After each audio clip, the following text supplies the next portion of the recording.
أولا نحن كهذا يا هؤلاء صعصون على بريهم أو كصاب سنة خلافات كبلكا ومر بدون كتابين هاي مركز الله نحن كهذا دنا إن شاء الله المركز المدة يسكت الصادم هذا بقدر كباد الناس دوني أن كهذا وحوي هاي استوقف سيرلوكا بنان استوقف سيرلوكا بنان هذا وح موضوع عن وحوي لما نروح الله يستشرعيه maamuladii laga soo horeeyay ay bixiyeen kuwaasoo inta badan isku cakiran oo ah inay iska hor imanayaan taasoo inta badanna keenta in conflict ka yimaado abase ahaatee sida ugu fudud ee ku xalin karno isnaahno bulshadana danba u tahay dadkii sharciyadan qaatayna danba u tahay ayaanu inteeda badan ku xalinaa xirada waxaan soo galnay iyadoo oo dawladda hoose ama beerleyday maantaan ugu yeernahay طبعاً كيس أو خلافات كلها عندنا ما أنتنا واحد مرة يسهل كي وغيره أو واحد غيره وتضبط كنا نبغى نصدق كيس كلنا خاصنا واحد عن قاعدة شذا عندك أنت بدن كقاعدة خلافات كلها أو أن سن الله هنا سدا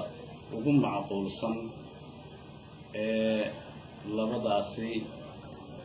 جروب بلوريا دا اسكو هايستا oo ku xalin karaysan inaan ku xalino xalkana aan hore u gaadhno oo halkii berigii hore kiisku socon jiray muddo sanada ah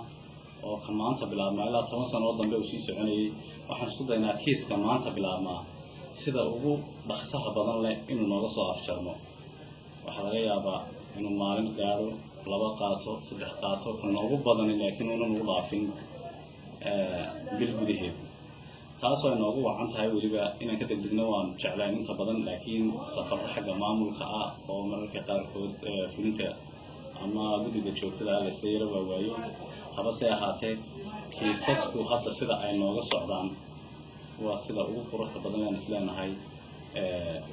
waa sidii ku habboonay waa inaan ka sii wanaajinana waan ku tala jirnaa kuwan ugu dambeeyay dooraad hore ka dhacay wadadan rays loo sii marayo waxa weeye dhul la bixiyay sharcigiisa 10 sano ka hor kaasoo oodayay wadooyin waaweyn oo halbowlayaal ah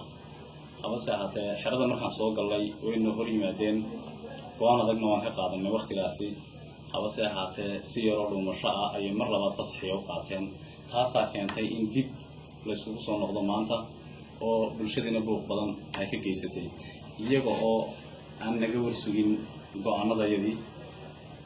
hadalkaasi wada hadal ee oo kale abase ahaatee waxa ku dhamaatay sidii dantu ku jirtay oo jidkii maanta waa furan yahay waxaana waajib nagu ah inaan anagu ilaalada ugu xoogan ka geysano ilaalinta dhulka ilaalinta wadooyinka taana waajibaadkaygii waan ka gudanay kulay toole waxa muhiim ah iyadana inaan la taabto qabadka degmada maanta halka uu marayo kulay toolana waxaan soo dhamaysanay hal sano oo kaamil ah halkaas sano ee kaamilka ah waxaan soo qabanay wax la taaban karo oo taanjibara waxa ka kooba jidka dhaxmara xaafadda Sheedeer waaxda Sheekh Maqaahil oo dhererkiisuna uu dhan yahay ilaa 700 mitir oo daamra waxa kaloo jira jidka u socda ama isku xulaya halbowlaha magaalada ee jaamacadda Camuudi ilaa airportka waxa kaloo jirta sariimada Sheekh Axmed Salaan waxa kaloo jira jidka maanta gabagabadiisii socdo hormaraya dhakhtarka waxaasi waa wax la taaban karo waa inta ugu weynada oo cusub waxyaabaha yar tirama laha marka waxaan oran karaa bulshada waxaan dareensiin karaa in maanta horumarku uu socdo ka wanaagsan sidii hore uu socday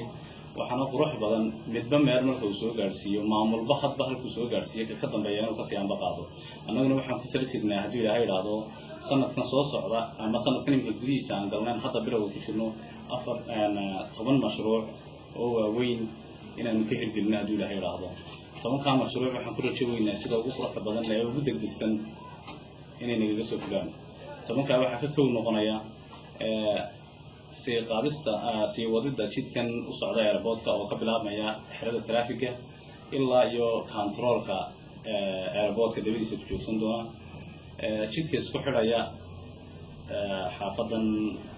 sheekh Axmed Salaan dhaxmaraya oo isku xulaya gurigeena jaamacadii ilaa iyo jaamacadda Camuud waxa kaloo ku jira jidka sheekh Cali Jawhar hadduu Ilaahay raahdo waxa kaloo ku jiri doona 2 saldhig booliis oo sameyn doono Iranka iyo Bon inta kalena kulay tolo waxay noqonaysaa mashaariic dawladda hoose dhexdeeda ah oo inaan gaadiid u iibino inaan bilcino iyo inaan wax la taaban karo oo muuqdaan sameeyno hadduu Ilaahay raado bulshada markaa waxaan ka raali gelinaynaa inta badan waxay dareemaan guux dhex socda maamulka ama xildhibaanada ama guud ahaanba qolada hawlfuliyayaasha dawladda hoose ah inta aad maqlaysaan libilaabkeed iyo in ka badan oo horumaraya socota marka bulshada waxaan dareensiinayaa mar walba xaaladaasi waxa keena waa shaqada inaydaan u arag wax colaad iyo nacasnimo ah laakiin xaaladda keenaysa ay tahay dardargelin faraskana waxa loogu istaagay ha dheereeyo waxa weeye kulli toole annagu waxaan isku garaacaynaa waxa weeye sidii aanu sii wanaajin lahayn horumarka socodsiinta iyo bulshada wax qabadkeeda waxaan kaga baxayaa bulshada inaan mar walba diyaar u nahay oon heel iyo hoob la garab joogno adeegga bulshada inaan ugu gudbino sida ugu quruxda badan leh. Assalaamu calaykum waraxmatullaahi wabarakaatuh.